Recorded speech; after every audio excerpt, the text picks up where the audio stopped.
Richard Bennett adjusted his Italian silk tie for the third time in 10 minutes. His jaw clenched as he watched his 7-year-old son, Ethan, struggle with his crutches across the marble floor of Bennett Medical Center.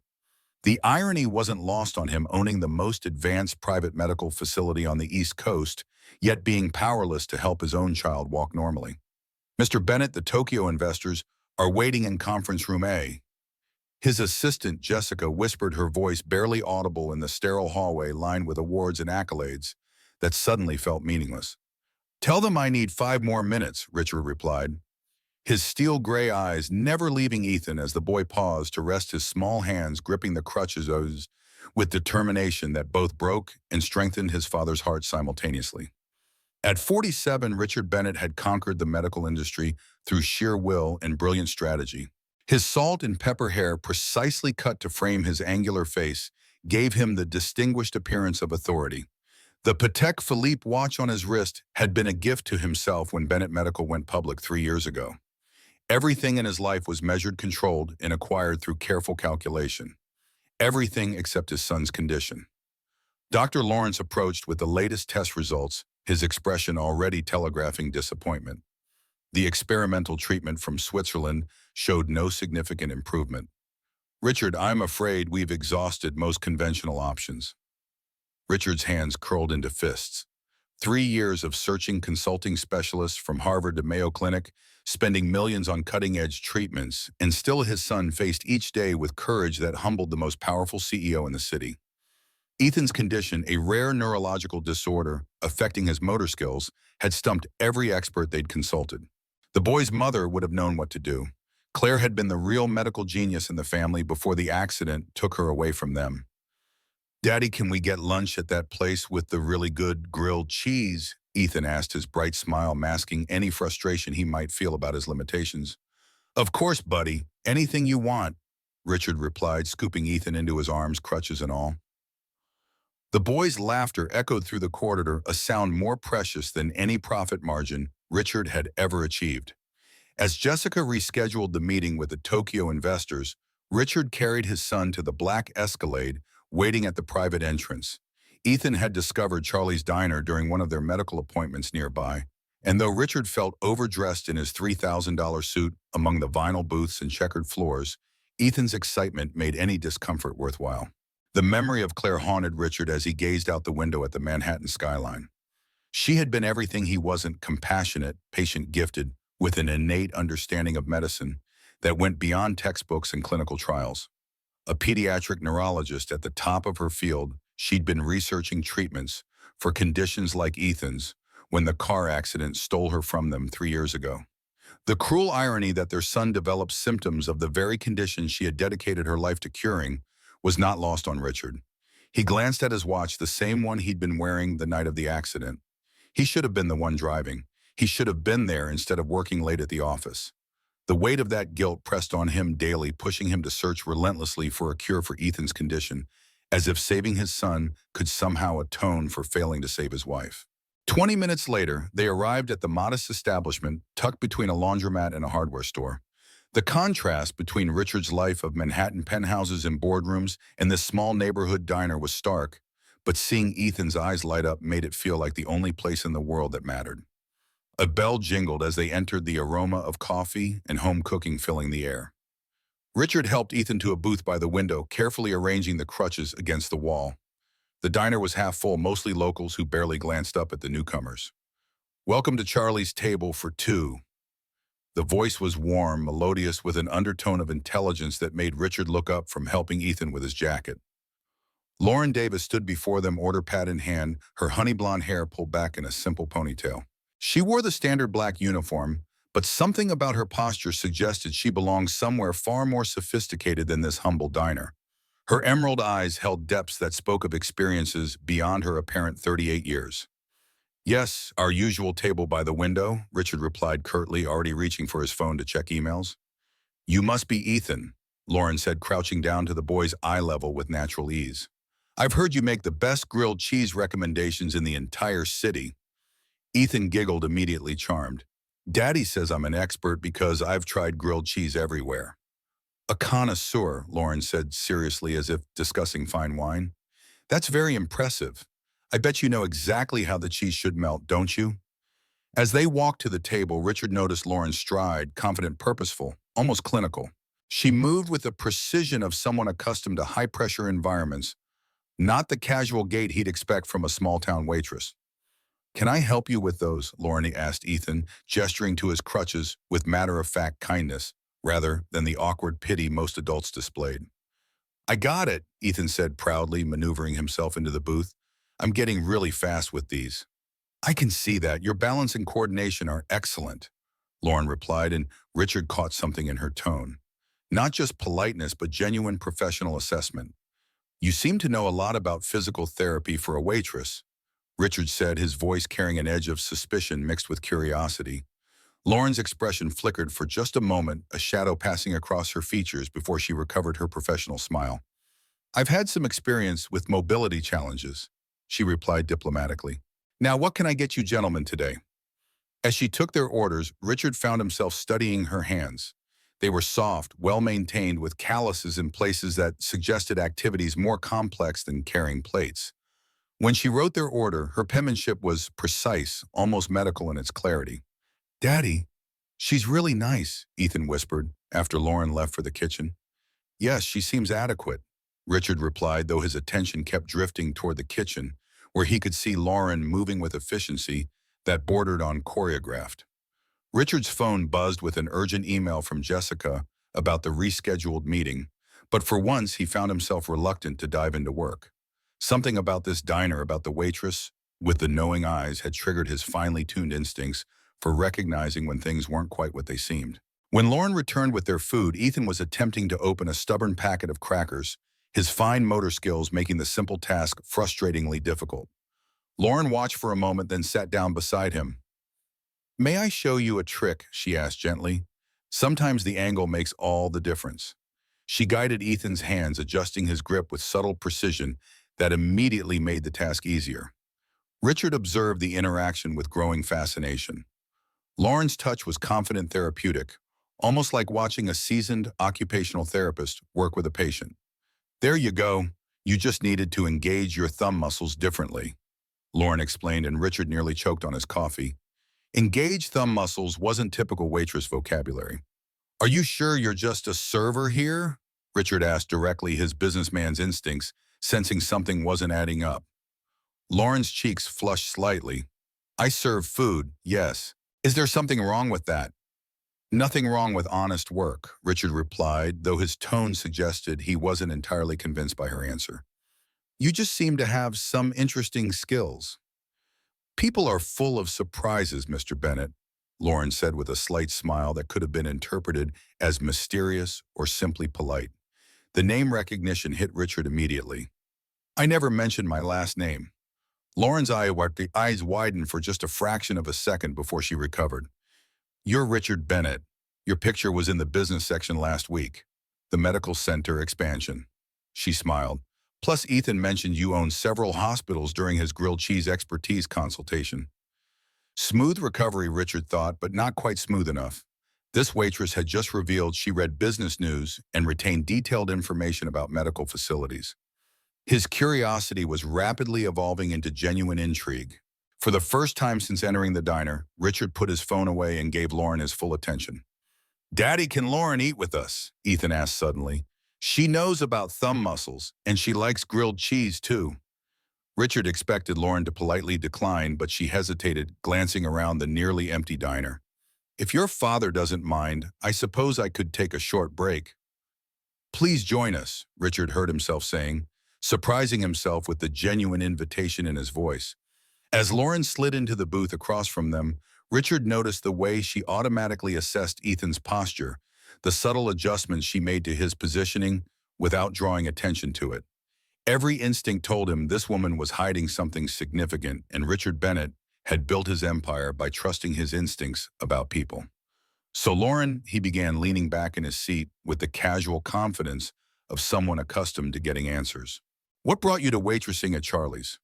The question landed like a challenge, and Lauren's response would determine whether Richard's growing suspicions were justified or if he was simply intrigued by an unusually observant server who'd happened to capture his son's heart with genuine kindness. Lauren's fork hovered over her salad as Richard's question hung in the air between them. She could feel his penetrating gaze analyzing every micro-expression, every pause. Ethan, oblivious to the underlying tension, was happily demolishing his grilled cheese with the unself-conscious enthusiasm only children possess.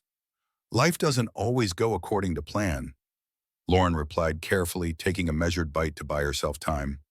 Sometimes we end up in places we never expected. That's remarkably philosophical for someone serving comfort food. Richard observed his tone, carrying just enough warmth to soften what could have been an accusation.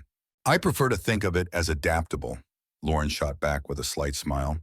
It's amazing how much you can learn about people when you're not sitting behind a mahogany desk making assumptions about their intelligence based on their job title. Richard raised an eyebrow, clearly not expecting the subtle verbal jab.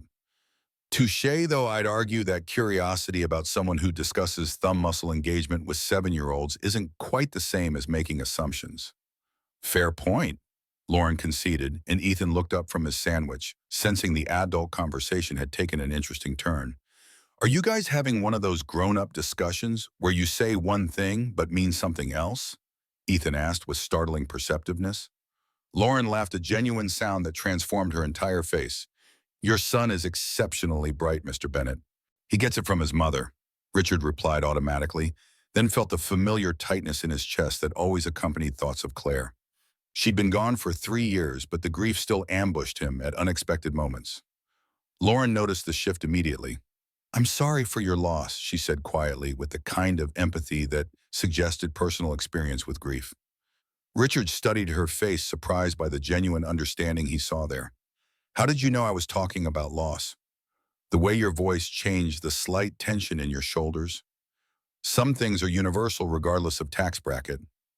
Lauren replied, then seemed to catch herself being too observant again. You notice a lot for someone who supposedly just brings food to tables, Richard said, but his tone had shifted from suspicious to intrigued. Ethan had been following the conversation with the intensity of a child who sensed something important was happening. Lauren, do you know about helping people who can't walk good? The question was innocent, but Lauren's reaction was immediate, and telling her entire body tensed for a moment, her fingers gripping her fork just a bit too tightly. Richard filed the response away mentally. I know a little, Lauren said carefully. Why do you ask, sweetheart? Because sometimes my legs don't work like other kids, and the doctors can't fix it. But when you helped me with the crackers, it felt different. Better somehow. Richard watched Lauren's expression shift through several emotions, surprise, something that looked like recognition, and then a carefully controlled, professional detachment that seemed oddly familiar. Ethan, Lauren said gently, would you mind if I looked at how you hold things just to see if there are any little tricks that might help? She was asking permission from both Ethan and Richard, but her voice had taken on a tone of quiet authority that made Richard sit up straighter. This was not a waitress making conversation with a customer. This was someone with actual expertise making a clinical assessment. Sure, Ethan said eagerly while Richard nodded, his consent fascination overriding caution. Lauren moved to Ethan's side of the booth, her movements precise and purposeful. She watched him pick up his sandwich, observed his grip on his cup, made mental notes that Richard could practically see forming behind her focused expression. Ethan, can you make a fist for me? She asked. Good. Now wiggle just your fingers while keeping your thumb still. Perfect. Her voice had shifted entirely. Warm but professional, encouraging but analytical. Your fine motor control was actually quite good, she continued, and Richard felt his breath catch. Fine motor control was exactly what Dr. Lawrence had discussed during their last appointment, the specific area where Ethan struggled most. Try this, Lauren said, showing Ethan how to position his hand differently when reaching for his cup. Engage from your shoulder. Let the strength flow down through your arm to your fingers instead of trying to force it from your wrist. The change in Ethan's movement was subtle but immediate. His reach was steadier, more controlled. Richard leaned forward, hardly believing what he was seeing. How did you know to do that? Richard asked, his voice tight with controlled emotion. Lauren froze, realizing she'd revealed too much. I've helped people before with similar challenges. What people wear, and don't tell me you learned this from serving coffee and pie. Richard pressed, his paternal desperation overriding any concern about politeness. Ethan was practicing his new grip technique, delighted with the improvement, unaware of the charged atmosphere developing between the adults. It's complicated, Lauren said, starting to withdraw. My son's condition is complicated too. Richard replied, his voice carrying the weight of 3 years of desperate searching. So please help me understand how a waitress knows more about his motor skills than specialists from Johns Hopkins. Lauren looked at Ethan, still happily experimenting with his improved dexterity, then back at Richard. Something in his expression, raw hope mixed with barely controlled desperation, seemed to reach her. I used to be a neurologist specializing in pediatric rehabilitation, she said quietly, before I came here. Richard felt his world shift slightly. Used to be, why did you stop? Because sometimes the medical world isn't as pure as people believe, Lauren replied, her voice carrying a bitter edge that spoke of personal betrayal. That's cryptic. It's honest, Lauren countered. Not everything can be solved with money and connections, Mr. Bennett, even when you own medical centers. The challenge in her voice sparked something in Richard, not anger, but recognition. Here was someone who spoke to him without deference or manipulation. Someone who saw through his wealth and position to address him as simply another person seeking help for his child. You're right, he said, surprising both of them. Money can't cure Ethan. 3 years and millions of dollars have proven that. But knowledge can help. Experience can make a difference. And right now, you seem to have both. Lauren stared at him, clearly not expecting the admission of vulnerability from someone with his reputation for control and dominance. What exactly are you asking me? She said cautiously. I'm asking you to help my son, Richard replied simply. Whatever it costs, whatever you need, whatever went wrong in your past, none of that matters if you can make Ethan's life better. Ethan looked up at both adults, sensing the gravity of the moment. Lauren, would you help me walk better? I promise I'll be good and do exactly what you say. Lauren's composure finally cracked slightly, emotion flickering across her features. Ethan, you're already perfect exactly as you are. Any help I might offer would just be tools to make things easier. So you'll help? Ethan asked hopefully. Lauren looked at Richard, then back at Ethan, clearly wrestling with a decision that involved more than just physical therapy techniques. I need to think about it, she said finally. This is more complicated than you might realize. Richard reached into his jacket and pulled out a business card, writing his personal number on the back. Take all the time you need, but please consider it.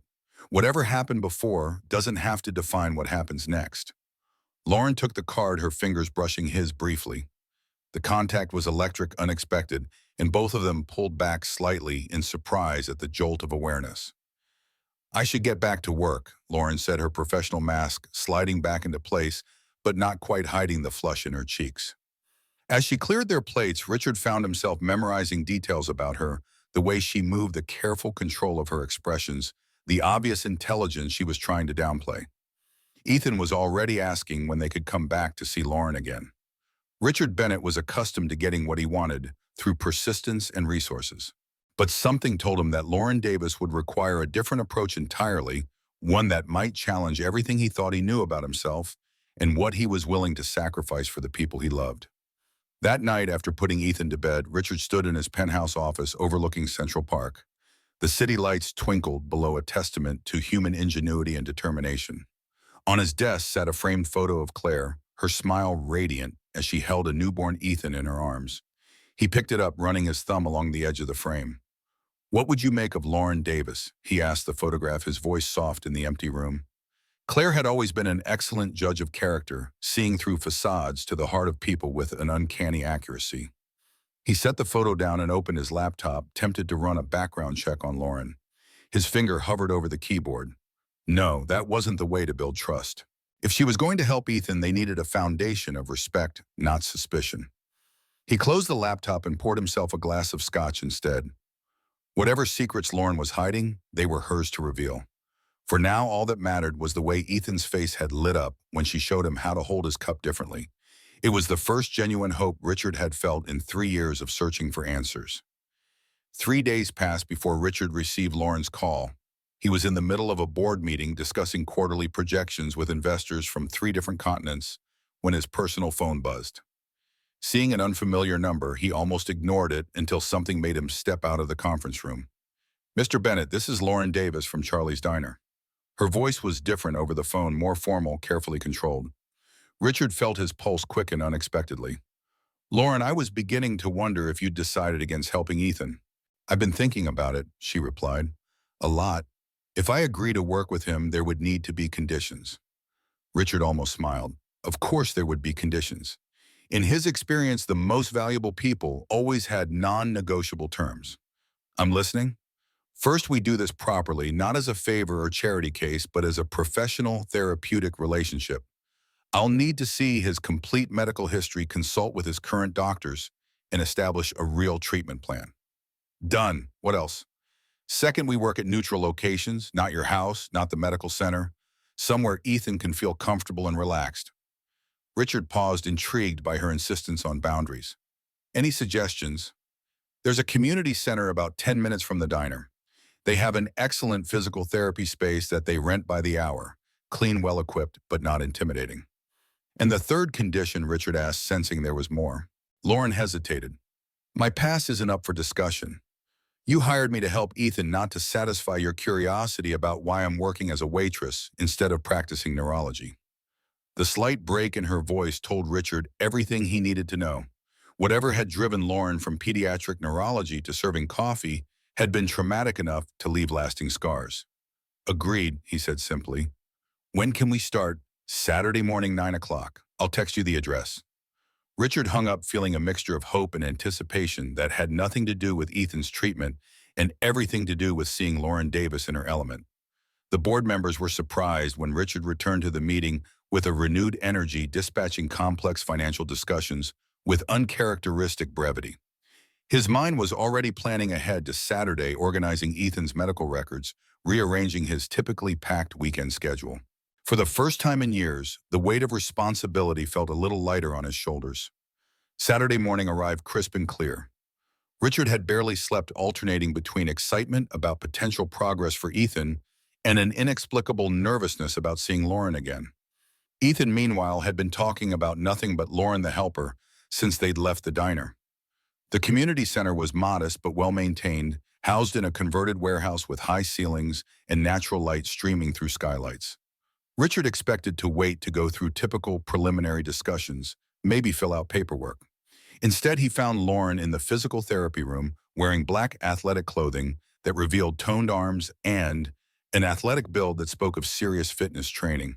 Her hair was pulled back in a functional ponytail, and she was reviewing what appeared to be a detailed folder of documents. You've been busy, Richard observed, noting the professional setup, exercise mats, various therapy tools, and what looked like a carefully planned session outline. I told you if we're doing this, we're doing it right, Lauren replied, looking up with a smile that was warmer than her phone voice had suggested. Ethan, are you ready to do some work? Yes, what kind of work? Ethan asked eagerly, his crutches tucked under his arms. The fun kind, Lauren said with a wink, but first I need to understand exactly how your body works right now. Is that okay? For the next 30 minutes, Richard watched Lauren conduct the most thorough assessment of Ethan's condition he had ever witnessed. She was patient but precise, encouraging but analytical, guiding Ethan through movements and exercises while making detailed notes. Her expertise was undeniable.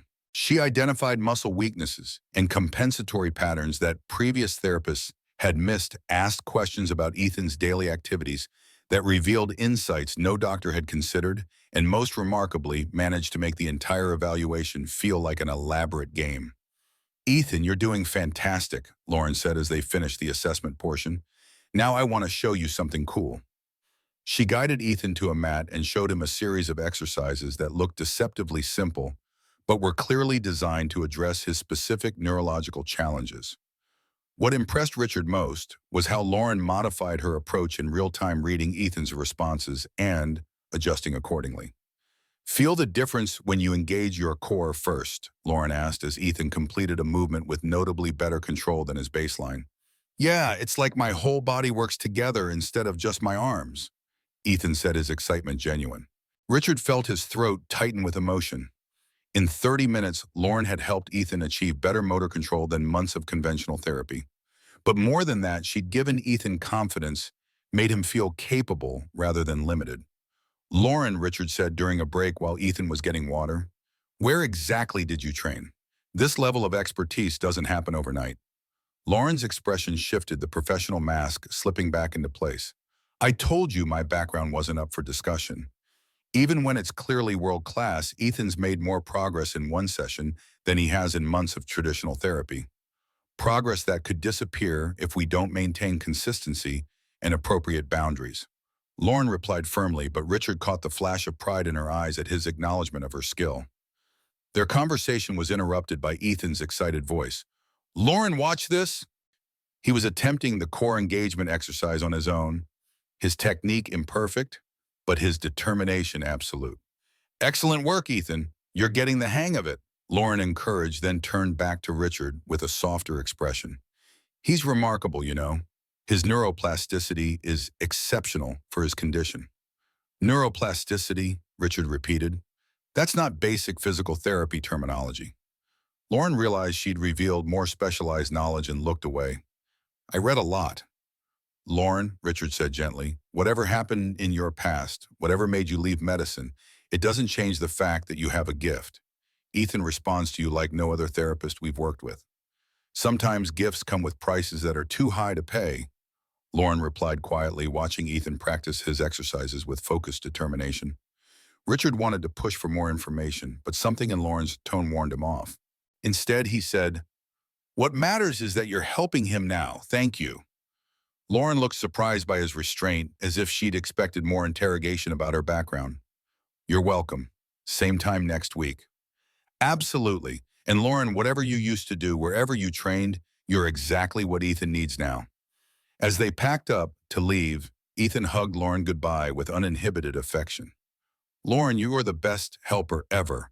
Will you be my friend too, not just my teacher?" "Of course, sweetheart," Lauren replied, her professional demeanor melting completely in the face of Ethan's innocent request. Richard watched the interaction, struck by how naturally Lauren connected with Ethan, how her walls came down around his son's unguarded enthusiasm. He found himself wondering what it would take to earn that same unguarded response from the mysterious woman who was slowly working miracles with his child. Walking to their cars, Richard made a decision that surprised him. Instead of pressing Lauren for answers about her past, he would earn her trust the same way she was earning Ethan's progress, gradually, consistently, and with genuine respect for the boundaries she needed to maintain. But as he watched her drive away in a modest sedan that somehow seemed as carefully chosen as everything else about her presentation, Richard Bennett found himself hoping that trust would eventually include letting him understand the fascinating, guarded woman who was bringing light back into his son's world. Far across town, in a sleek office overlooking the Boston Harbor, Dr. Victoria Montgomery hung up her phone with a satisfied smile. The private investigator's report had confirmed her suspicions. Lauren Davis, formerly Dr. Lauren Reynolds, had resurfaced. Not only that, she was working with the son of Richard Bennett, one of the most powerful men in the medical industry. Dr. Montgomery, at 56, had spent decades building her reputation as a pioneering researcher in pediatric neurology. Her perfectly coiffed silver hair and designer wardrobe projected the image of success she had sacrificed everything to achieve. The wall behind her desk displayed her numerous awards and honorary degrees. But none of that would matter if Lauren Reynolds decided to tell her side of the story. She opened the file on her desk, reviewing the documentation of the case that had destroyed Lauren's career 3 years ago. The photo showed a different woman, professionally dressed, confident, standing beside research awards and speaking at medical conferences. The face was unmistakably Lauren's, though back then she had worn her hair shorter and carried herself with the assurance of someone at the top of her field. Dr. Reynolds was always too idealistic for her own good, Montgomery murmured to herself. She never understood that medicine is as much a business as it is a calling. She pressed the intercom. "Get me Dr. Wilson. Tell him we have a problem with the Prometheus project. Our old friend has reappeared, and she's made a powerful new ally." Montgomery turned to look out over the harbor, where the afternoon sun glinted off the water. 7 years of research, millions in funding, and a pharmaceutical deal worth hundreds of millions were all at risk because one idealistic doctor couldn't understand how the world really worked. "Not this time, Lauren," she promised the empty room. "You won't destroy what I've built. Not again." The next 6 weeks brought a transformation in Ethan Bennett that no specialist or experimental treatment had achieved in 3 years. Each Saturday morning session at the community center became the highlight of their week, with Richard rearranging his typically rigid schedule to ensure nothing interfered. The boy who had once struggled with basic movements was now practicing complex exercises with growing confidence, his reliance on crutches diminishing with each passing day. Richard found himself taking Friday afternoons off for the first time in his career, using the time to review Ethan's progress and prepare questions for Lauren. The board members noticed the change in their CEO, exchanging knowing glances when he declined weekend meetings or rescheduled international calls that conflicted with Saturday mornings. If they suspected the changes were about more than just Ethan's therapy sessions, they kept their opinions to themselves. Lauren's methods were unlike anything Richard had encountered in his extensive search for treatments. She combined traditional physical therapy with techniques that seemed to address the neurological aspects of Ethan's condition in ways the specialists at Johns Hopkins and Mayo Clinic had never attempted. More importantly, she had a gift for making the challenging work feel like play, turning therapy into adventures that Ethan eagerly anticipated rather than dreaded. The key isn't forcing the body to comply, she explained during their fourth session, as Ethan practiced balancing on a wobble board. It's retraining the neural pathways to communicate more efficiently with the muscles. Richard absorbed her words, fascinated by the elegant simplicity of her approach. Why hasn't anyone else tried this, he asked, watching Ethan complete a task that would have been impossible a month ago. Lauren hesitated, her eyes darting away momentarily. Some have, but traditional medical establishments prefer pharmaceutical and surgical interventions. They're more profitable and easier to standardize. There was bitterness in her voice that she couldn't quite conceal, another clue to her mysterious past that Richard filed away without comment. A ritual developed naturally, therapy session at the community center followed by lunch at Charlie's Diner. At first, Richard told himself these meals were for Ethan's benefit, a reward for his hard work. But he couldn't deny the anticipation he felt each Saturday as they walked through the diner's door, the way his eyes searched for Lauren even when she wasn't serving their table. During their sixth week, Lauren surprised them by guiding Ethan through a new exercise involving rhythmic movements coordinated with breathing techniques. This strengthens the connection between your cerebellum and your motor cortex, she explained to Ethan, in terms a 7-year-old could understand. Like building a stronger bridge between the part of your brain that plans movements and the part that makes them happen. Richard observed from the side, struck by the depth of her knowledge. This wasn't just physical therapy. This was advanced neuroscience applied with precision and care. The realization that Lauren was hiding abilities far beyond what she'd admitted only deepened his curiosity about her true background. That evening, while Ethan excitedly demonstrated his new exercises for his nanny, Richard received an unexpected call from Dr. Lawrence. "Richard, the latest tests are puzzling," the neurologist said cautiously. Puzzling, how by Richard tensed, immediately fearing a setback. "Not in a negative way," Lawrence assured him quickly. "Quite the opposite. Ethan's neural activity patterns show significant changes. His proprioception markers have improved by 30%, and there's increased activity in areas of the brain typically resistant to conventional therapies." "That's good news, isn't it?" Richard asked, relief washing over him. "It's extraordinary news. I've never seen this kind of improvement with standard physical therapy." Lawrence paused. "You mentioned Ethan was working with a new therapist. I'd very much like to speak with them about their methodology." Richard hesitated, uncertain how to explain Lauren's unusual situation. "Let me check with them first. Their approach is somewhat unconventional." "Unconventional or not, it's working," Lawrence replied, "and that's all that matters." After hanging up, Richard stood at his living room window, watching the lights of Manhattan twinkle below. Lawrence's confirmation of Ethan's improvement validated what his eyes had been telling him for weeks. Whatever Lauren's secrets, her methods were undeniably effective. "Your tie is crooked," Jessica noted one Friday afternoon as Richard was preparing to leave the office early. He rarely left before 7, but tomorrow was Saturday, and he needed to review the latest neurologist's report before Ethan's session with Lauren. "What tie?" Richard glanced down, realizing he wasn't wearing one at all. When had he stopped wearing ties on Fridays? The Richard Bennett of 3 months ago wouldn't have been caught dead in the office without a perfectly knotted Hermes. Jessica smiled knowingly but said nothing, simply handing him the folder of medical reports he'd requested. "The board meeting is moved to Tuesday," Richard reminded her as he took the folder, "and I'll be unavailable tomorrow until at least 2. Community Center and Charlie's Diner." Jessica nodded. "It's already blocked on your calendar. Permanent Saturday morning appointment." Richard paused. Had he made the sessions with Lauren a permanent fixture in his calendar? The realization that he was restructuring his life around these weekly meetings with a waitress would have alarmed him once. Now it felt like the most natural thing in the world. At the community center the following morning, Lauren greeted them with her usual professional warmth, but Richard noticed something different in her demeanor. She seemed more relaxed, less guarded. The rigid boundaries she'd initially maintained were softening, revealing glimpses of the woman beneath the careful facade. "Ethan, show Lauren what you did yesterday," Richard encouraged as they settled into the therapy space. Beaming with pride, Ethan set one crutch aside and walked across the room using only a single support. His gait was still uneven, but the improvement from 6 weeks ago was remarkable. "That's incredible." Lauren's face lit up with genuine joy. "Your proprioception has improved dramatically." "How does it feel?" "Like my legs are actually listening to me now," Ethan replied using one of Lauren's favorite expressions. Richard watched the exchange with a tightness in his chest that had nothing to do with anxiety and everything to do with a gratitude so profound it bordered on reverence. For the first time since Claire's death, he wasn't carrying the weight of Ethan's condition alone.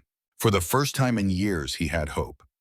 After the session, as Ethan practiced his new exercises independently, Richard found himself standing beside Lauren, both of them watching the boy with matching expressions of pride. "Thank you," Richard said softly. "I don't think you understand what you've given us." Lauren turned to him, her emerald eyes serious. "I do understand. That's why I agreed to help despite the risks." The statement hung between them, an unintentional revelation that Lauren immediately seemed to regret. Richard wanted to ask what risks she meant, but he remembered their agreement. No questions about her past. Instead, he offered her something he rarely gave anyone: vulnerability. "Before Claire died, I thought I could control everything with enough money and power. Afterward, I realized how helpless I truly was. I couldn't save her. I couldn't help Ethan. All my resources, my connections, my influence, worthless when it mattered most." Lauren's expression softened. "Richard, no one person can control everything, no matter how wealthy or powerful. Sometimes the best we can do is find the right people to trust." "Like you, oh?" The question escaped before he could stop it. Lauren held his gaze, something unreadable flickering in her eyes. "I'm just doing what I can to help Ethan. That's all." But they both knew it wasn't all. Something was developing between them, a connection neither had anticipated or sought. For Richard, who had kept the world at arm's length since Claire's death, the feeling was both terrifying and exhilarating. The moment was broken by Ethan calling out, wanting to show them a new variation on his exercise. The intimate atmosphere dissolved, but something had shifted between them. A door had opened just a crack. At Charlie's diner afterward, Lauren joined them during her break as had become their custom. The conversation flowed easily, mostly centered on Ethan's progress in his upcoming school science fair. Richard found himself laughing more than he had in years, the weight of running a medical empire temporarily forgotten in the simple pleasure of a shared meal. "Excuse me," a man's voice interrupted their conversation. Lauren Reynolds." The color drained from Lauren's face as she looked up at the Asian man standing beside their booth. He was in his 50s, impeccably dressed in a suit that Richard recognized as custom-tailored from the same shop he frequented. "Dr. Chen," Lauren's voice was barely audible. I I didn't expect to see you here." "Nor I, Yuki," the man replied, his expression a mixture of shock and concern. "Especially not like this." He gestured vaguely at her waitress uniform. Richard's mind raced. Dr. Chen, Lauren Reynolds. The pieces were starting to fall into place. "Robert," Lauren said quickly, "this is Richard Bennett and his son Ethan." "Richard, this is Dr. Robert Chen. We used to, work together." Dr. Chen's eyes widened further as he recognized Richard. "Mr. Bennett, of course. Your reputation precedes you. Bennett Medical is doing groundbreaking work in neurological implants, if I'm not mistaken." "That's right," Richard replied cautiously, watching Lauren's increasingly panicked expression. "How do you know, Lauren?" Before Chen could answer, Lauren stood abruptly. "I should get back to work. My break's over." She hurried away, disappearing into the kitchen. Dr. Chen watched her go with a troubled expression. "Mr. Bennett, I don't mean to pry, but do you know who she is?" "She's helping my son with physical therapy," Richard replied carefully. "She mentioned she used to work in pediatric neurology." Chen's laugh was sharp and disbelieving. Pediatric neurology. Lauren Reynolds was the most promising neurological researcher of her generation. She was developing revolutionary treatments for childhood motor disorders until he trailed off, suddenly aware he might be saying too much. Until what Dr. Chen, Richard's voice was deceptively calm, but his mind was racing. Neurological researcher. Childhood motor disorders. Exactly what Ethan suffered from. It's not my place, Chen said, glancing toward the kitchen oven. But if she's working with your son, you should know who you're dealing with. The Lauren Reynolds I knew wouldn't be serving coffee unless something went catastrophically wrong. Chen pulled a business card from his pocket and handed it to Richard. I'm speaking at Columbia Medical Center tomorrow. If you want to know more about Lauren's research, particularly Project Prometheus, call me. Project Prometheus, Richard repeated, but Chen was already moving toward the exit.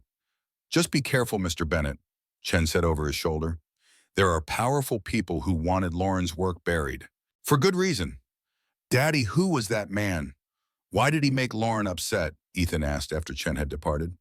I'm not sure, buddy, Richard replied, his eyes still fixed on the kitchen door where Lauren had disappeared. But I think we need to find out. When Lauren returned 10 minutes later, her professional mask was firmly back in place, though Richard could see the strain around her eyes. She deflected his gentle inquiries, focusing entirely on Ethan until their meal was finished. As they were leaving, she slipped Richard a note. Not safe to talk here. They might be watching. Back in his penthouse that evening, after Ethan was asleep, Richard sat in his office with a glass of scotch, contemplating the name Lauren Reynolds and the cryptic warning in her note. He had promised not to investigate her past, but that was before he knew she might have been a neurological researcher specializing in conditions like Ethan's. Before he knew she was hiding her true identity. Before he knew she feared being watched. He opened his laptop, hesitated, then typed, Dr. Lauren Reynolds, neurologist, into the search bar. The results loaded instantly. The first image took his breath away. Lauren in a white lab coat accepting an award at a medical conference. Her hair was shorter, her posture more confident, but it was unmistakably her. The caption read, Dr. Lauren Reynolds receives the Lassiter Award for Innovation in Pediatric Neurology 21. Richard clicked through news articles, medical journal citations, and conference presentations. Lauren Reynolds had been a rising star, a brilliant researcher developing new approaches to treating neurological motor disorders in children. Her work had been groundbreaking, potentially revolutionary. Then he found it. A news article dated 3 years ago, promising researcher faces malpractice investigation after patient suffers permanent paralysis. Richard's hand trembled slightly as he clicked the link. The article detailed allegations that Dr. Lauren Reynolds had implemented an untested treatment protocol on an 8-year-old patient named Sophia Martinez, resulting in permanent paralysis. The medical board had revoked her license pending investigation. There were no follow-up articles, no resolution reported in the media. It was as if Lauren Reynolds had simply vanished from the medical world after the scandal. As he dug deeper, Richard noticed something odd. The reports about Lauren's case came from only 3 sources, all with connections to Boston Medical Research Foundation, a major funding body for neurological research. The foundation's board included a name Richard recognized, Dr. Victoria Montgomery, head of pediatric neurology at Boston Children's Hospital, and a frequent recipient of their grants. Richard was about to close the laptop when his email alert chimed. A new message from an address he didn't recognize, with the subject line, regarding your son's new therapist, urgent medical ethics concern. His blood ran cold as he opened the message. Mr. Bennett, I feel compelled to warn you about Lauren Reynolds currently using the alias Davis. 3 years ago, Dr. Reynolds was stripped of her medical license following a catastrophic patient outcome at Boston Children's Hospital. Her experimental treatment protocol resulted in permanent paralysis for an 8-year-old patient. The family's lawsuit revealed gross negligence and falsified research data. I'm shocked to learn she somehow gained access to your son. Please protect Ethan before history repeats itself. A concerned medical professional. Attached were what appeared to be court documents, medical board findings, and news articles detailing the malpractice case that had destroyed Lauren's career and reputation. Richard's investigative instincts kicked in. The timing was too convenient. Just hours after Chen recognized Lauren, an anonymous warning appeared in his inbox. He examined the email header information, looking for clues about the sender. The IP address traced back to a server in Boston, not far from Boston Children's Hospital. As he reviewed the attached documents, Richard noticed inconsistencies. The court filings appeared authentic, but several pages seemed to have been selectively included, breaking the narrative flow. The medical board findings contained references to evidence not included in the attached exhibits. His phone rang, startling him. It was Jessica. "Sir, I'm sorry to call so late, but you asked me to monitor mentions of Bennett Medical in the press. There's a situation developing that you should be aware of." "What is it?" Richard asked, his voice tense. "A reporter from the Medical Ethics Journal is asking for comment on your association with Dr. Lauren Reynolds. They're running a story Monday about disgraced doctors finding employment through powerful connections. Your name and Ethan's are mentioned." Richard's jaw clenched. Someone was orchestrating this, moving pieces on a chessboard he couldn't fully see. "Thank you, Jessica. No comment for now. I'll handle this personally." After hanging up, he stared at the email again, at the convenient timing at the anonymous sender. His business instincts, honed through years of corporate battles and takeover attempts, were screaming that this was more than it appeared. He picked up Dr. Chen's business card, contemplating his next move. Chen had mentioned Project Prometheus, a name not found in any of the articles about Lauren's downfall. Whatever it was, it might be the key to understanding what really happened. His secure phone line rang, the one only 5 people had the number for. His head of security, Jessica, his lawyer, his sister, and Ethan's doctor. "Bennett," he answered tersely. "Richard, it's Lawrence. I just received a strange call from someone at Boston Children's Hospital warning me about a Dr. Lauren Reynolds. They said she's working with Ethan without a license." Richard's grip tightened on the phone. "What did you tell them?" "Nothing. I said I'd need to review Ethan's treatment records before commenting." Lawrence paused. "Richard, is this the therapist who's been helping Ethan? The one showing remarkable results?" "Yes," Richard admitted. "But the situation is complicated. Lawrence, I need you to trust me on this. Don't share any information about Ethan's treatment with anyone until we talk." "Of course," Lawrence agreed. "But Richard, if she's practicing without a license—" "I know the risks," Richard cut him off. "Just give me time to sort this out."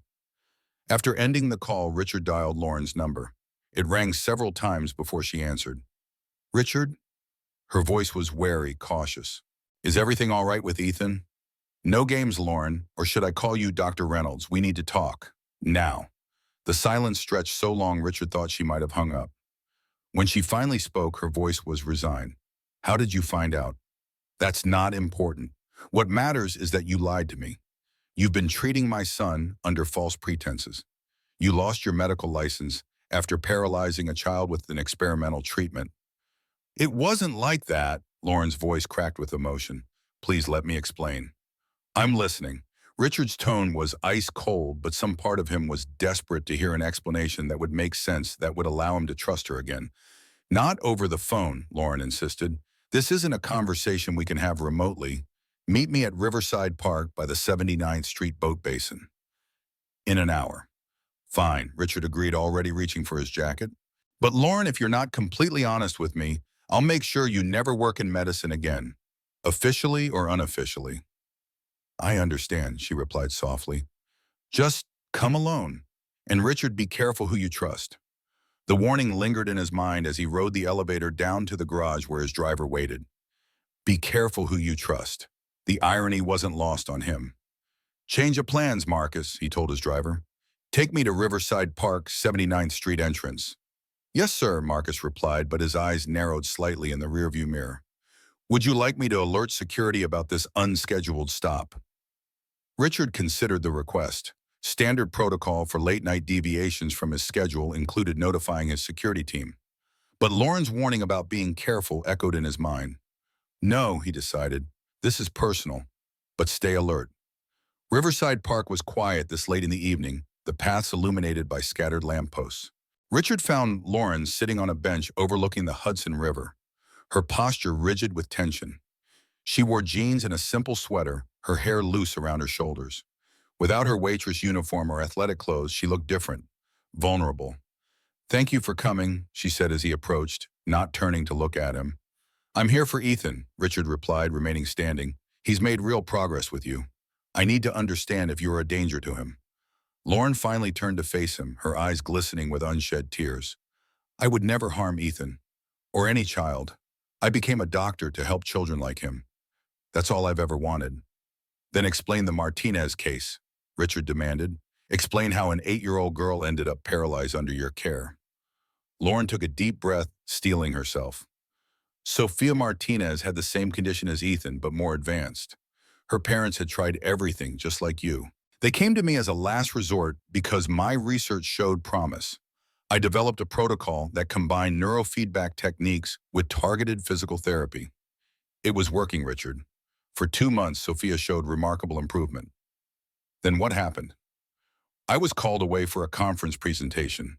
Dr. Victoria Montgomery, my department head, insisted on taking over Sophia's care for the 3 days I was gone. When I returned, but Sophia couldn't move her legs.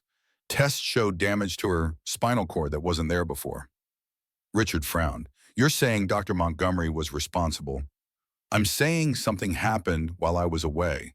When I raised concerns suggesting we investigate what went wrong, Montgomery and the hospital administration closed ranks.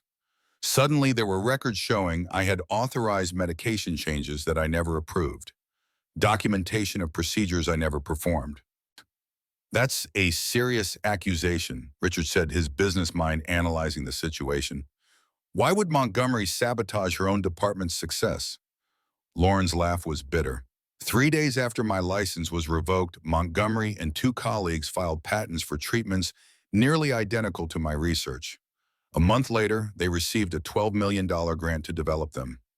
My research, Richard, my life's work. The pieces were starting to fit together in Richard's mind. Medical research was big business, worth billions in patents and grants. It wasn't inconceivable that someone would destroy a colleague's career to steal promising research. Even if that's true, Richard said, still cautious. Why hide? Why not fight the accusations? I tried. Lauren's voice broke. But Montgomery had connections throughout the medical establishment. Evidence disappeared. Witnesses changed their stories. My own attorney advised me to accept the loss of my license to avoid criminal charges. Criminal charges, Richard for work I knew was helping children. Richard's mind flashed to the anonymous email, the sudden media interest. Someone knows you're working with Ethan, someone who wants to make sure you stay discredited. Lauren nodded grimly. Montgomery, it has to be. If my techniques with Ethan prove successful, it raises questions about what really happened with Sophia. Why did Chen mention Project Prometheus? Richard asked, remembering the business card in his pocket. Lauren tensed visibly. How do you know about Prometheus? Chen told me to ask about it, said it was connected to your research. Lauren glanced around nervously, then lowered her voice. Prometheus was the code name for my comprehensive treatment protocol. The neural retraining techniques I've been using with Ethan are just a small part of it. The complete protocol could potentially reverse neurological motor disorders entirely, not just improve them. And Montgomery stole it, Richard concluded. Yes, but her version is flawed. She doesn't understand the underlying principles. She's implementing it incorrectly, which is why their clinical trials are showing only modest improvements compared to what I achieved with Sophia before. Lauren trailed off, the memory clearly painful. Richard paced along the path, processing everything. His instincts told him Lauren was telling the truth. The timing was too convenient, the anonymous warnings too calculated. I should have told you everything from the beginning, Lauren admitted. But I needed the work at Charlie's, and I was afraid you wouldn't let me help Ethan if you knew my past. You're right, I wouldn't have, Richard acknowledged. But now I've seen the results. I've watched my son improve week after week. He sat beside her on the bench, his anger giving way to a strategic clarity. I believe you, Lauren, but believing you isn't enough. If we're going to fight this, we need evidence. Evidence was destroyed years ago, Lauren said hopelessly. The Martinez family disappeared after the settlement. Montgomery made sure every avenue was closed. You forget who you're talking to, Richard said, a hint of the ruthless CEO returning to his voice. I didn't build Bennett Medical by giving up when things got difficult. Lauren looked at him with cautious hope. What are you suggesting? I'm suggesting we find the truth about what happened to Sophia Martinez, about Montgomery's research, about all of it. Richard's expression hardened with determination. But first I need to know everything. No more secrets, no more half-truths. Before Lauren could respond, Richard's phone vibrated with a text from Marcus. Sir, black SUV circling the park entrance. Two men watching the path. Security concern. Richard showed Lauren the message. We need to move. Now. They left the bench walking casually toward the Southern Park exit while Richard texted Marcus to meet them there. Lauren kept her head down her shoulder, brushing against Richard's as they moved through the shadows between lampposts. This is what my life has been for 3 years, she said quietly. Always looking over my shoulder, never staying in one place too long. That ends now, Richard promised, but we need somewhere safe to talk to plan our next move. As they approached the exit, Richard spotted the black SUV parked across the street, its windows tinted.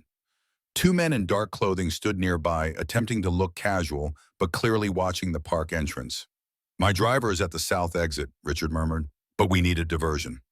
Lauren assessed the situation with surprising tactical awareness.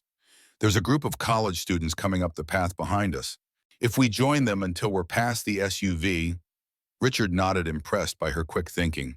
They slowed their pace, allowing the laughing group of 20-somethings to catch up to them.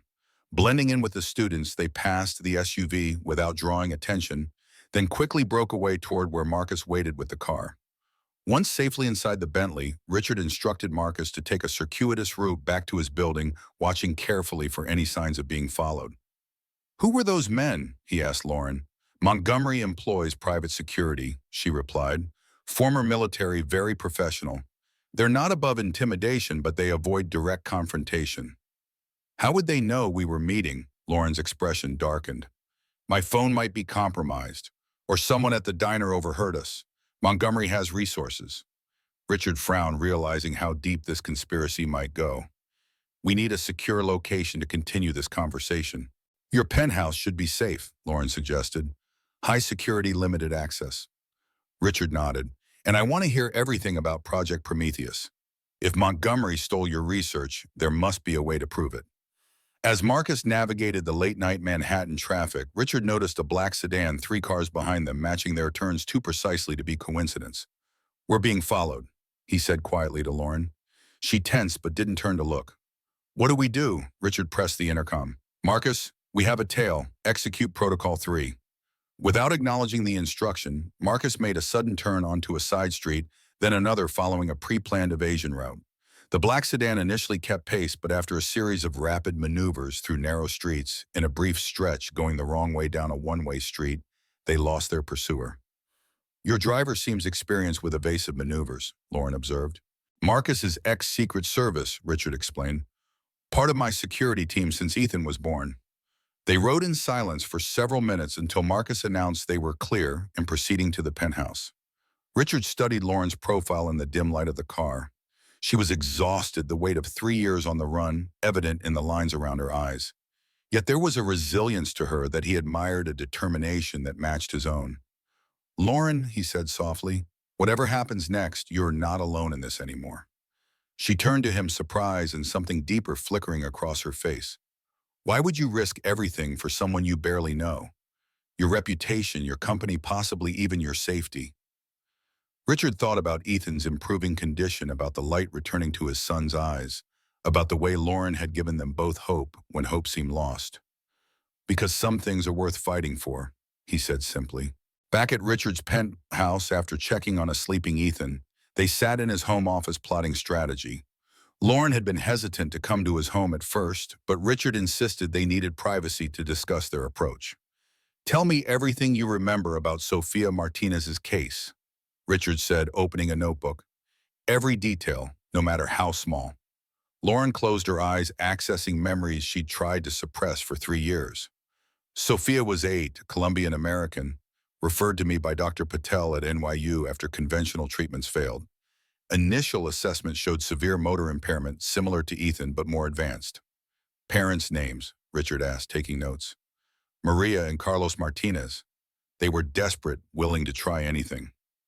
Maria was a teacher, Carlos worked in construction. They'd mortgaged their home twice to pay for Sofia's treatments. Were they supportive of your approach? Lauren nodded. Completely. Maria kept detailed journals of Sofia's progress. She documented everything. Those journals would have shown the steady improvement before Montgomery took over. Richard wrote Martinez journals and circled it. What happened to them? I don't know. After the incident, the family stopped communicating with me. My understanding is they received a substantial settlement that included a non-disclosure agreement. Hospital records, altered, Lauren said bitterly. Montgomery had administrative privileges. She could change anything in the system. Not everything, Richard said thoughtfully. Medical systems have audit trails, backup servers, redundancies. Changes leave fingerprints if you know where to look. Lauren looked at him with growing hope. You think we could prove the records were tampered with? With the right expertise, yes. Richard made another note. What about your research? Did you keep backups? I had an encrypted drive with all my original data, but it was in my office when they locked me out. Montgomery would have destroyed it immediately. Richard considered this. What about your treatment protocols, the ones you're using with Ethan? Are they documented somewhere? Lauren hesitated. I recreated them from memory. I've been keeping detailed notes on Ethan's progress building the evidence base from scratch. Where are these notes? In a secure cloud account, and paper backups in my apartment. Richard nodded approvingly. Smart. We'll need those. He paused, then asked the question that had been bothering him. Lauren, what exactly did Montgomery do to Sophia? Lauren's expression darkened. Based on the symptoms and timing, I believe she administered a medication that was contraindicated with my treatment protocol. Something that would cause an adverse reaction affecting the spinal cord. That's not malpractice, Richard said gravely. That's criminal assault. Yes, Lauren agreed quietly, but without proof, it's just a disgraced doctor making wild accusations. Richard closed his notebook decisively. Then we get proof. I'll hire the best private investigator in New York, someone who specializes in medical cases. And until then, Lauren asked? Until then, you continue working with Ethan. We don't change anything outwardly. Lauren looked surprised. You still want me to treat Ethan? Even knowing all this? Especially knowing all this, Richard said firmly. Ethan is improving under your care. That's what matters to me as his father. The relief on Lauren's face was palpable. Thank you for believing me. You don't know what that means after 3 years of being treated like a pariah. Their eyes met across the desk, the connection between them deepening with shared purpose and growing trust. Richard felt an impulse to reach for her hand but restrained himself. This wasn't the time. You should stay here tonight, he said instead. The guest room is prepared. It's late, and I don't like the idea of you going back to your apartment alone while Montgomery is making moves. Lauren looked like she was about to refuse, then nodded. You're right, it's safer here. She paused. What do we tell Ethan? The truth, Richard replied without hesitation. A simplified version. That you're a doctor who helps children like him and some bad people tried to stop you. But we're going to make it right. Lauren smiled, the first genuine smile since Chen had recognized her at the diner. He'll understand that. He's remarkably perceptive. Like his mother, Richard said softly, a familiar ache in his chest at the mention of Claire. You miss her very much, Lauren observed. Every day. Richard's voice was low. Claire would have known what to do about all this. She was the ethical compass in our relationship. I think you're doing exactly what she would have wanted, Lauren said. Standing up for the truth, protecting your son. Richard wasn't sure when they had moved closer together, but suddenly Lauren was standing beside him, her presence a comfort he hadn't realized he needed. Get some rest, he said, reluctantly breaking the moment. Tomorrow we start fighting back. After showing Lauren to the guest room, Richard returned to his office and picked up the phone. It was late, but this couldn't wait. Michael Torres Investigations, answered a gruff voice. Torres, it's Bennett. I need your services. Medical fraud case highest priority. Bennett, the former FBI agent acknowledged, must be serious if you're calling at midnight. What's the target? Dr. Victoria Montgomery, Boston Children's Hospital. I need everything. Financial records, communications, medical cases. Focus on the Prometheus project in a patient named Sophia Martinez from 3 years ago. Montgomery's connected, Torres warned. This won't be easy. That's why I'm calling you, Richard replied. Price is no object. I need results fast. After ending the call, Richard stood at his window overlooking the city lights. Lauren Reynolds. The woman was a contradiction, brilliant but vulnerable, determined yet haunted. He had promised Claire on her deathbed that he would do anything to help Ethan. That promise had led him to Lauren and now to a battle against powerful forces in the medical establishment. For the first time in years, Richard felt truly alive, not just existing in the shadow of grief, but fighting for something that mattered. Fighting for Ethan's future, for Lauren's vindication, for the truth itself. As he turned away from the window, his eyes fell on Claire's photograph. "I think you would have liked her," he said quietly to the smiling image of his wife. "She has your same dedication to healing." His secure phone rang again, an unknown number. Richard hesitated, then answered. "Mr. Bennett," said a voice he didn't recognize. "We haven't met, but I believe we have a mutual interest in Dr. Reynolds." "Who is this?" Richard demanded. "A friend, someone who knows what really happened to Sofia Martinez." The voice was male-educated with a hint of an accent Richard couldn't place. "If you want the truth about Project Prometheus, check your email in 5 minutes. And Mr. Bennett trusts no one at Boston Children's. The conspiracy goes deeper than you imagine." The line went dead before Richard could respond. He stared at the phone, wondering if this was another trap or a genuine ally emerging from the shadows. 5 minutes later, his email chimed. The message contained only an encrypted file and a password. Richard entered the password, and his screen filled with documents. Internal memos from Boston Children's Hospital, emails between Montgomery and hospital administrators, and most damning of all, the original unaltered medical records for Sofia Martinez, showing unauthorized medication changes during the exact period Lauren was away. At the bottom of the email was a simple message: "There are others who want justice. You are not alone in this fight." In Boston, Victoria Montgomery sat in her darkened office, a glass of scotch in her hand. The secure phone line on her desk connected her to someone she had hoped never to call again. "She's with Bennett," she said without preamble, "and he's not backing off despite the warnings." "That's unfortunate," replied a male voice. "Bennett has resources we didn't anticipate." "He's a businessman, not a doctor," Montgomery dismissed. "He doesn't understand what's at stake. Nevertheless, he's dangerous. The Prometheus trials begin next month. We can't risk delays or investigations." Montgomery swirled her scotch, considering options. "What do you suggest?" "Escalation, sir," the voice replied coldly. "If Bennett won't respond to warnings, perhaps he'll respond to consequences." "The boy?" Montgomery asked, her voice carefully neutral. "No," came the immediate response. "Children are off limits, but there are other pressure points. His company, his reputation. The media is already asking questions. We can provide answers that serve our purposes." Montgomery nodded to herself. "I'll handle it. Reynolds won't destroy everything we've built. Not this time." As she hung up, she opened her laptop to review the latest Prometheus trial data. The results were good, but not exceptional. Not like the remarkable improvements Lauren had achieved with her original protocol. The protocol Montgomery had altered just enough to claim as her own, but not enough to maintain its full efficacy.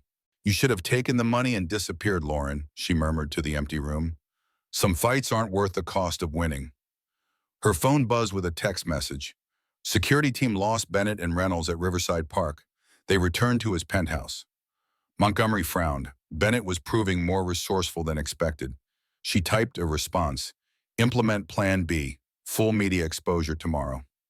She closed her laptop and finished her scotch, unaware that at that very moment, the evidence that would destroy her career was being downloaded by a man who had built an empire by taking down opponents who underestimated him. And in a guest room in Richard Bennett's penthouse, Lauren Reynolds slept peacefully for the first time in 3 years, no longer alone in her fight for justice and redemption. Richard awoke to the sound of laughter from the kitchen, a sound so foreign in his penthouse that for a moment he thought he was dreaming. Sunlight streamed through the windows he'd forgotten to close, illuminating dust motes dancing in the air. He checked his watch, 7:23 a.m. He'd fallen asleep at his desk, the encrypted files from the anonymous source still open on his laptop. The laughter rang out again, unmistakably Ethan's, followed by a woman's warm chuckle. Lauren.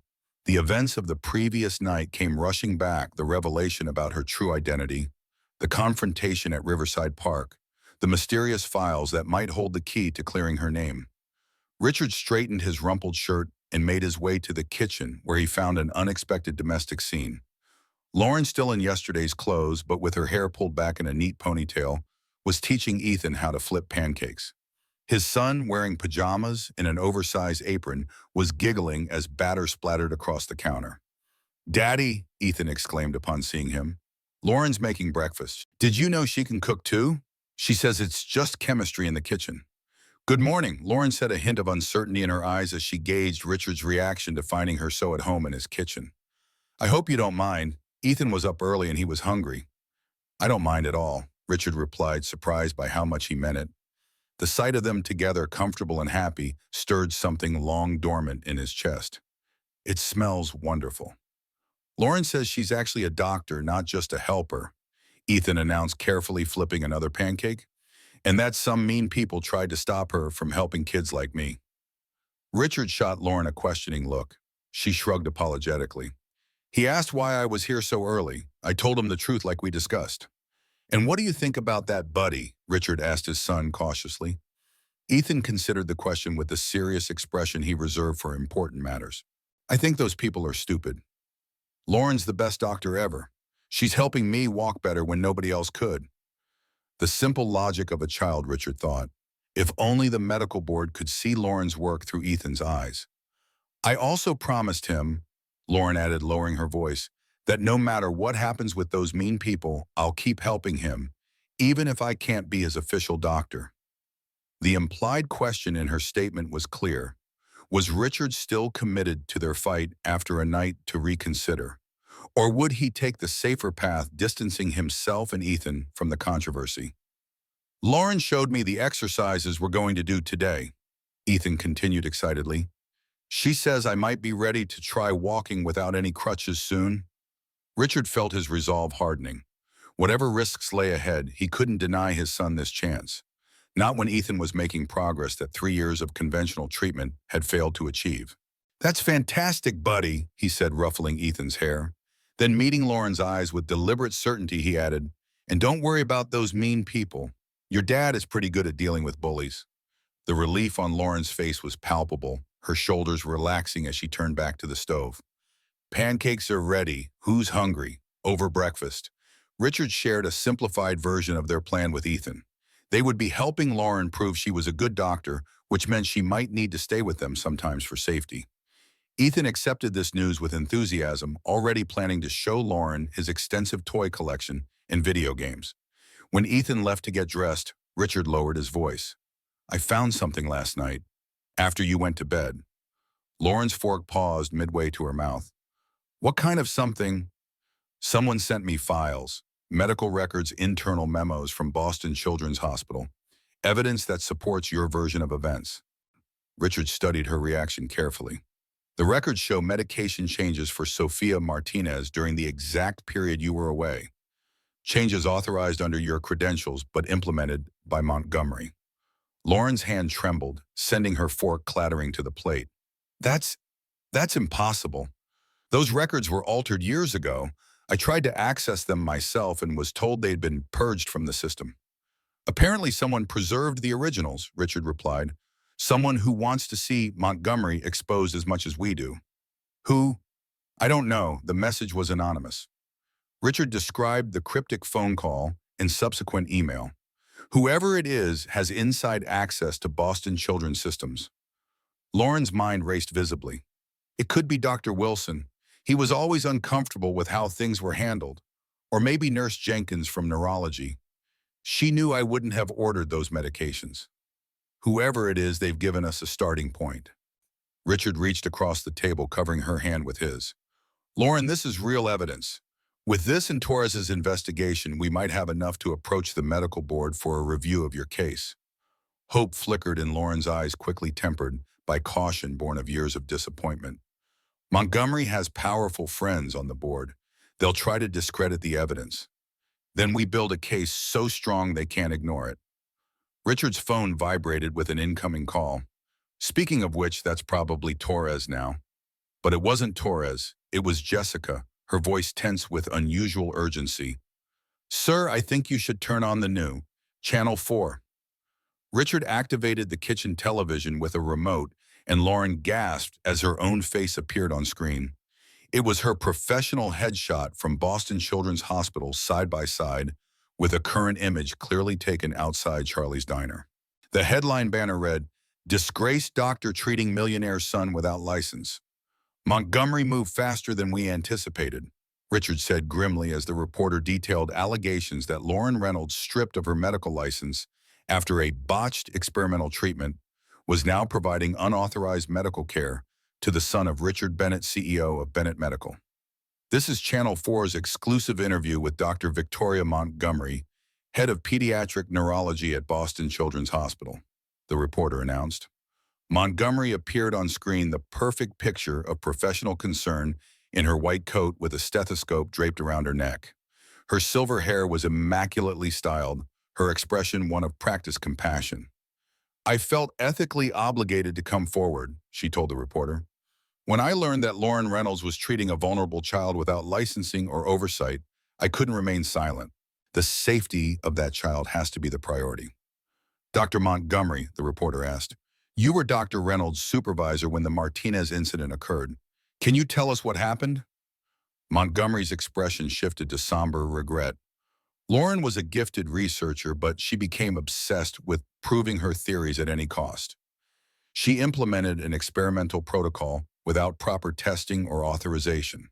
When it resulted in permanent harm to a patient, she refused to accept responsibility. "That's a lie," Lauren exclaimed, rising from her chair. "She's completely inverting what happened." "Of course she is," Richard said calmly. "She's controlling the narrative. It's what I would do in her position." On screen, the reporter continued. "We reached out to Richard Bennett for comment. A representative of Bennett Medical provided the following statement. Mr. Bennett is not aware of any unlicensed medical treatment being provided to his son. Ethan Bennett receives care from qualified specialists at multiple accredited institutions." Richard raised an eyebrow. "Jessica is good. That statement confirms nothing while appearing to deny everything." "Dr. Montgomery," the reporter pressed, "critics might say you have a conflict of interest given that you're currently leading clinical trials based on research similar to Dr. Reynolds' work." A flicker of annoyance crossed Montgomery's perfectly composed face. "The Prometheus protocol is the result of years of collaborative research by our entire department. Any suggestion that it was appropriated from Dr. Reynolds is categorically false and potentially libelous." "Prometheus protocol," Richard noted. "She's using your research name publicly now." "Because the trials are starting soon," Lauren realized. "They're moving to commercial application. That's why they're so desperate to keep me discredited." The report concluded with the reporter standing outside Bennett Medical's headquarters. "The medical ethics implications of this case are troubling. If a prominent healthcare CEO is knowingly employing an unlicensed practitioner to treat his own son, what oversight exists within his medical facilities?" For Channel 4 News, this is Sandra Williams reporting. Richard muted the television, his expression hardening into the cold calculation that had made him a feared opponent in corporate boardrooms. "They're not just attacking you anymore. They're coming after Bennett Medical." "Richard, I'm so sorry," Lauren began, but he cut her off with a dismissive gesture. "Don't apologize. This is exactly what I expected." He dialed Jessica's number. Jessica, who authorized that statement to Channel 4. "I did, sir," Jessica replied. "I thought it best to provide something non-committal until we had a strategy." "Good call. Schedule an emergency board meeting for noon today and get our PR team assembled immediately." "Already done, sir. They're waiting for your direction." "Tell them to prepare for full disclosure and counterattack. No defensive posturing." Richard ended the call and turned to Lauren. "Montgomery made her move. Now we make ours." "What are you planning?" Lauren asked, a mixture of hope and trepidation in her voice. "The truth, Lauren. We're going to tell the truth." Richard's smile held no warmth, only determination. "Montgomery expects me to distance myself from you to protect Bennett Medical. She's counting on me behaving like a typical CEO, but she's overlooked something critical." "What's that?" "I built my company by recognizing when to take calculated risks, by seeing value where others saw only liability." His eyes softened as they moved to the doorway where Ethan stood, confused by the tension in the room. "And by understanding what's truly important." Ethan approached cautiously. "Daddy Lauren, why are you on TV?" Richard knelt to his son's level. "Remember those mean people we talked about? The ones who tried to stop Lauren from helping kids like you, they're telling lies about her and about us. But we're going to fight back. We're going to tell everyone the truth. Like how Lauren's helping me walk better when the other doctors couldn't, Ethan asked innocently. Richard exchanged a glance with Lauren, a silent understanding passing between them. Exactly like that, buddy. In fact, you might be the most important part of our plan. The Bennett Medical Board meeting began precisely at noon, the tension palpable as Richard entered the conference room. 9 members of the board sat around the mahogany table, their expressions ranging from concern to barely concealed anger. The television in the corner was tuned to a financial news channel where Bennett Medical's stock price was displayed down 4.2% and falling. Gentlemen, ladies, Richard began without preamble. I assume you've all seen the news reports. Thomas Harrington, the longest-serving board member, leaned forward. Richard, what the hell is going on? We're getting calls from investors, partners, even the state medical licensing board. Is it true? Elaine Weber, the former pharmaceutical executive, asked directly. Are you allowing an unlicensed doctor to treat Ethan? Richard surveyed the room, measuring each face. These people weren't just board members. Most had been with him since the early days of Bennett Medical. Their concern was genuine, if primarily focused on the company's welfare. Lauren Reynolds has been providing physical therapy techniques to help Ethan with his motor skills, Richard confirmed. And yes, her medical license was revoked 3 years ago. But there's more to this story than what's being reported. He outlined the facts as he knew them. Lauren's groundbreaking research, Montgomery's apparent sabotage, the stolen Prometheus protocol, and the evidence suggesting Sophia Martinez's paralysis occurred under Montgomery's care, not Lauren's. So this is about clearing Dr. Reynolds' name, Harrington asked skeptically. It's about more than that, Richard countered. It's about exposing fraud and malpractice at one of the nation's leading children's hospitals. It's about a treatment protocol that could help thousands of children like Ethan being implemented incorrectly by the very people who stole it. And what does this have to do with Bennett Medical? Weber pressed. Our stock is tanking. Partners are questioning our commitment to ethical standards. That, Richard smiled thinly, is where the opportunity lies. He outlined his plan. Bennett Medical would publicly support Lauren Reynolds' petition for license reinstatement. They would fund an independent review of the Martinez case and the Prometheus protocol. Most boldly, they would announce a new pediatric neurology research division headed by Lauren Reynolds pending her reinstatement, focused on advancing the correct implementation of the treatment protocol she had developed. You want to double down, Harrington said incredulously. Instead of distancing yourself from this controversy, you want to place Bennett Medical at the center of it. Exactly, Richard confirmed. Montgomery expects me to retreat to protect our stock price and reputation in the short term. But what happens when her version of the Prometheus protocol shows limited efficacy in clinical trials, while we demonstrate superior results with the original methodology? What happens when the truth about the Martinez case emerges? If it emerges, Weber cautioned, Richard, you're betting the company's reputation on unproven allegations. Not unproven, Richard countered, nodding to Jessica, who distributed folders to each board member. These are copies of the evidence we've gathered. Medical records showing unauthorized medication changes. Internal memos discussing how to adapt Reynolds' research without credit. Financial transfers between the pharmaceutical company funding the Prometheus trials and Montgomery's personal foundation. The board members flipped through the documents in stunned silence. Torres has been busy, Harrington murmured, impressed despite himself. This goes beyond corporate rivalry, Richard continued. Children like Ethan, like Sophia Martinez, deserve the most effective treatments available. Right now, that's being deliberately withheld to protect patents and profits.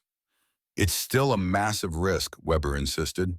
Even with this evidence, Montgomery has institutional backing, media connections, and a 3-year head start on shaping the narrative. Which is why we need one more element, Richard acknowledged, something Montgomery can't counter with press releases or legal maneuvering. He pressed the intercom. Jessica, please bring them in. The conference room door opened, and Lauren entered, accompanied by Ethan, walking steadily with only one crutch, and a woman Richard had never met in person, but recognized immediately from photographs, Maria Martinez, mother of Sophia. Ladies and gentlemen of the board, Richard said, I'd like to introduce Dr. Lauren Reynolds, my son Ethan, and Maria Martinez, whose daughter Sophia was at the center of the case that led to Dr. Reynolds' license revocation. Maria Martinez was a small woman with tired eyes that had seen too much suffering, but her spine was straight with determination as she faced the room of executives. Mrs. Martinez has agreed to break her non-disclosure agreement, Richard explained. She's willing to testify about Sophia's treatment under Dr. Reynolds, the improvement she witnessed before Dr. Montgomery's intervention, and the pressure she faced to support the malpractice narrative. They threatened to withdraw all medical support for Sophia if we didn't cooperate. Maria said, her voice soft but clear. They said Lauren was experimenting on our daughter, that she had caused the paralysis. But Sophia was getting better until Dr. Montgomery took over. I kept journals documenting every improvement. She placed a worn notebook on the conference table. This is my evidence, my daughter's truth. The room fell silent as the implications settled over the board members. Finally, Harrington spoke. Richard, you've always had good instincts. Sometimes they've seemed reckless, but they've generally proven correct in the long run. He glanced at the stock ticker still trending downward. But this is different. You're not just risking capital. You're putting your personal reputation, this company's standing, and most concerningly, your son's well-being on the line. Look at my son, Thomas, Richard replied quietly. All eyes turned to Ethan, who stood straighter than any of them had ever seen him. With a nod from Lauren, the boy carefully set aside his remaining crutch and took 6 unassisted steps across the conference room, his movement still awkward but unmistakably improved. 3 years of the best conventional treatment money could buy. Richard said, his voice thick with emotion, and he could barely stand without support. 6 weeks with Dr. Reynolds and he's walking. That's not anecdotal evidence. It's standing right in front of you. The boardroom remained silent, the members exchanging glances that shifted from skepticism to consideration. We need to vote, Weber finally said. This affects the entire company. No, Richard responded firmly. Bennett Medical is my company. I maintain controlling interest. I didn't call this meeting to seek permission, but to inform you of our direction and to ask for your support. He surveyed the faces around the table. Montgomery has attacked not just Lauren's reputation, but the ethical foundation of Bennett Medical itself. We either stand our ground and fight for the truth, or we concede that profit margins matter more than patient outcomes. Harrington sighed, then nodded slowly. You know I'm with you, Richard. Always have been. But this won't be just a corporate battle or a PR challenge. Montgomery has powerful connections throughout the medical establishment. This will get ugly. It already is ugly. Lauren spoke up, her professional confidence evident despite the circumstances. A child was harmed. A treatment that could help thousands has been corrupted. The truth has been buried for 3 years while I've been unable to practice medicine. She looked at each board member in turn. I understand the risks to your company. I understand if you need to protect your investments. But Richard is right about one thing. This is about more than stock prices or corporate reputation. Maria Martinez stepped forward. My Sophia still can't walk. The settlement paid for her care, but no amount of money can give her back what was taken. If there's even a chance that Dr. Reynolds' original treatment could help other children avoid Sophia's fate, don't you have an obligation to support it? The simple, devastating question hung in the air. Weber was the first to respond. I'll contact our legal team. If we're going public with these allegations, we need ironclad documentation and preparation for the inevitable lawsuits. One by one, the board members signaled their reluctant but firm support. As the meeting concluded, Richard pulled Jessica aside. Prepare a press conference for 4 p.m. today. We need to get ahead of this story. Here at headquarters, Jessica asked. No, Richard decided. At the community center where Lauren works with Ethan, and make sure the medical correspondents from every major network are there. As the board members filed out, Lauren approached Richard, her expression troubled. You didn't tell me you were bringing Maria Martinez in, she said quietly. I couldn't risk tipping off Montgomery, Richard explained. Torres found her 2 days ago living in Queens under her maiden name. She reached out as soon as she heard about the news reports. She kept her journals, Lauren said, still processing the revelation. All this time, she had the documentation that could have cleared my name. She was protecting her daughter, Richard reminded her gently. Montgomery threatened to withdraw Sophia's care if the family didn't cooperate with the official narrative. Lauren nodded understanding but still visibly shaken by coming face to face with her former patient's mother after 3 years. What happens now, she asked. Now, Richard said, gathering Ethan with one arm and guiding Lauren with the other, we prepare to tell your story to the world. The community center was transformed by 3:30 p.m., its modest therapy room, now crowded with cameras, lighting equipment, and reporters. Richard had insisted on this location deliberately. He wanted the world to see the simple, unassuming space where Lauren had been helping Ethan make remarkable progress. In the director's office, temporarily converted to a staging area, Lauren paced nervously while Richard conferred with the PR team and legal counsel. I haven't spoken publicly since the license hearing, she admitted when Richard finally joined her. What if I freeze? What if I can't explain the technical aspects clearly enough for the general public to understand? You won't be alone up there, Richard assured her. I'll handle the corporate messaging and the broad strokes. You focus on the medical facts on your treatment protocol. Maria will provide the emotional context about Sophia's experience. And Ethan? Lauren asked, glancing at the boy who was cheerfully charming the makeup artist, preparing him for the cameras. Ethan is our most powerful evidence, Richard said, but he'll only demonstrate his progress, not speak. I won't put him through questioning. Lauren nodded gratefully. Richard, I need to ask one more time. Are you certain about this? Montgomery will retaliate. This could damage Bennett Medical irreparably if we can't prove everything conclusively. Richard took her hands in his, surprised by how natural the gesture felt. Lauren, I've made my fortune by recognizing when the potential reward justifies the risk. But this isn't just about business calculations. This is about doing what's right.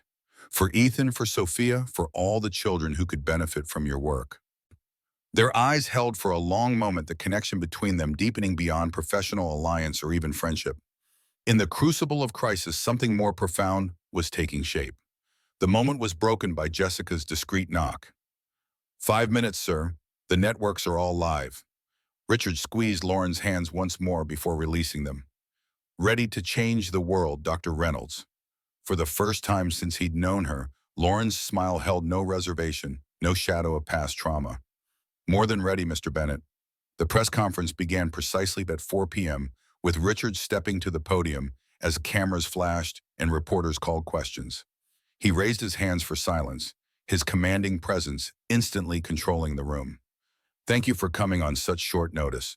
My name is Richard Bennett, CEO of Bennett Medical Group.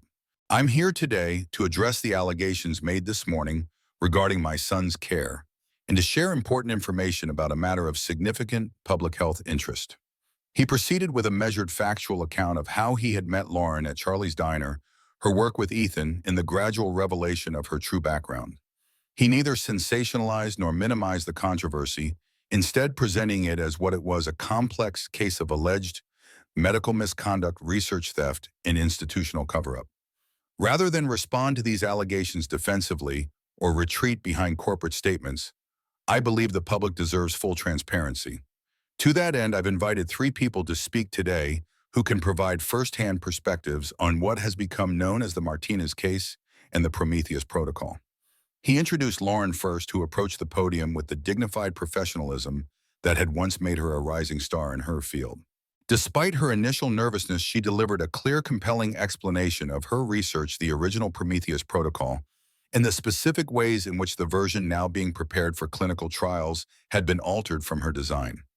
These modifications may seem subtle to non-specialists, she explained, displaying comparison charts on a screen behind her, but they fundamentally undermine the efficacy of the treatment. The neural retraining component has been reduced to a supplementary role rather than the core mechanism it was designed to be. She then detailed her work with Ethan, careful to characterize it as physical therapy techniques rather than medical treatment, while acknowledging that the distinction was precisely what Montgomery was challenging. I never misrepresented my licensing status to Mr. Bennett, she concluded. And while I understand the ethical concerns about practicing without a license, I could not in good conscience withhold techniques that might help a child when conventional treatments had failed. Maria Martinez spoke next, her simple, heartfelt testimony providing the emotional weight that balanced Lauren's technical presentation. She described Sophia's initial progress under Lauren's care, the sudden deterioration after Montgomery's intervention, and the pressure placed on her family to support the official narrative. They said if we didn't cooperate, Sophia would lose her care at Boston Children's. What choice did we have? Maria held up her journal. But I kept records. Every day, every improvement, every setback. The truth has been in these pages all along. Finally, Richard returned to the podium with Ethan by his side. The boy stood straight and proud, one hand resting lightly on his father's arm for balance, but otherwise supporting himself. 6 weeks ago, my son required 2 crutches to walk even short distances, Richard said simply. Today, as you can see, he requires minimal support. His neurologist has documented improvements in neural activity that conventional treatments failed to achieve in 3 years. He motioned to Ethan, who carefully walked a short distance across the platform. His movement labored but unmistakably improved. The cameras captured every step, every determined expression on the boy's face. Bennett Medical is announcing 3 initiatives today, Richard continued as Ethan returned to his side. First, we are establishing an independent review panel to examine all evidence related to the Martinez case and the development of the Prometheus protocol. Second, we are launching a new pediatric neurology research division focused on advancing Dr. Reynolds' original methodology. And third, we are formally supporting Dr. Reynolds' petition for license reinstatement based on new evidence suggesting her original revocation was based on falsified records. The room erupted with questions, but Richard raised his hand for silence once more. One final announcement. Effective immediately, I am stepping down as CEO of Bennett Medical to focus on these initiatives in my son's care. While I maintain my position as chairman of the board, day-to-day operations will be managed by our current COO, Jessica Winters, who has my complete confidence. The shocking announcement sent reporters into a frenzy, cameras flashing, as Jessica stepped forward to stand beside Richard.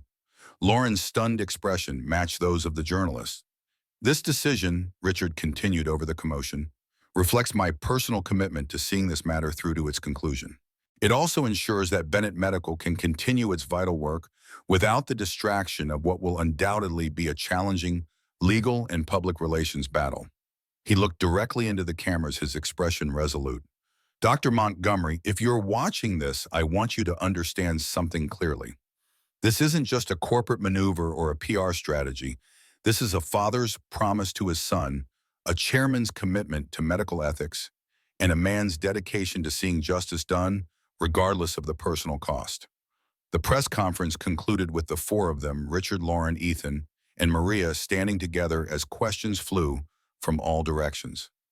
Richard deflected most promising, more detailed briefings in the coming days as their legal strategy unfolded. As they made their way back to the private office, Lauren pulled Richard aside. "You didn't tell me you were stepping down as CEO," she whispered urgently. "Richard, that's too much. This is my fight, not yours." "It became my fight the moment you helped Ethan," Richard replied. "And practically speaking, I can't effectively run a medical corporation while waging war against one of the most respected children's hospitals in the country.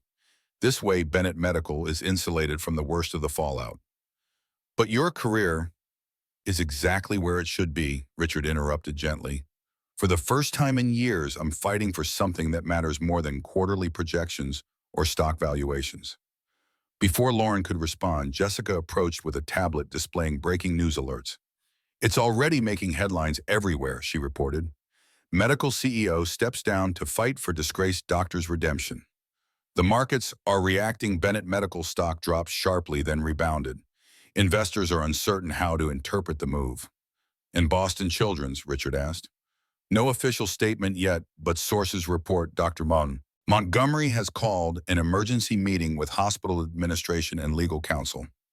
Richard nodded, satisfied. "Good, she's on defense now. Torres, any update on the Martinez records?" Michael Torres, who had been monitoring communications from the back of the room, stepped forward. 3 independent experts have confirmed the authenticity of the original records. The timestamps and digital signatures prove the modifications were made using Montgomery's access credentials. "And the other matter we discussed?" Richard pressed. Torres nodded. "In progress. Should have confirmation by morning." Lauren looked between them, confused. "What other matter?" Richard exchanged a glance with Torres before answering. "We have reason to believe Sophia Martinez might not be the only case where Montgomery intervened with negative outcomes. Torres is examining records of other patients treated during the same period." Lauren's eyes widened with horrified understanding. You think she deliberately harmed other children to discredit competing treatment approaches? We don't know yet, Richard admitted.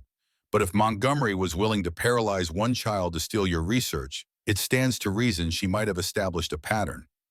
Lauren stepped away, visibly shaken by the implication. Ethan, sensing her distress, came to her side and took her hand. It's okay, Lauren, he said with a child's simple certainty. Daddy always wins his fights. He'll make the bad doctor pay for hurting those kids. Out of the mouths of babes, Richard thought, watching his son comfort the brilliant doctor who had given him hope. Ethan was right about one thing: Richard Bennett did not lose fights once he committed to them. And he had never been more committed than he was to this battle. As they prepared to leave the community center, Richard's phone rang with an unlisted number. Stepping away from the group, he answered cautiously. Bennett, you've made a serious mistake today, Mr. Bennett. Victoria Montgomery's voice was cold, controlled, but with an undercurrent of rage. You've staked your reputation on a discredited doctor and unverifiable accusations. Boston Children's Hospital will not stand for this defamation. It's only defamation if it's false, Dr. Montgomery, Richard replied evenly. And we both know the truth about Sophia Martinez. You have no idea what you're dealing with, Montgomery hissed. The Prometheus protocol represents years of research and millions in investment. Careers and reputations beyond mine are at stake. The board of Boston Children's, the pharmaceutical partners, the research foundations, they won't allow a corporate raider and a disgraced doctor to derail this work. Interesting choice of words, Richard noted. Derail this work rather than disprove these accusations. You're not even trying to claim innocence anymore. Innocence is irrelevant, Montgomery snapped. Results are what matter in medicine. The Prometheus protocol works perhaps not as efficiently as Reynolds' original design, but well enough. The clinical trials will prove it, and no amount of PR maneuvering or emotional appeals from you will change that.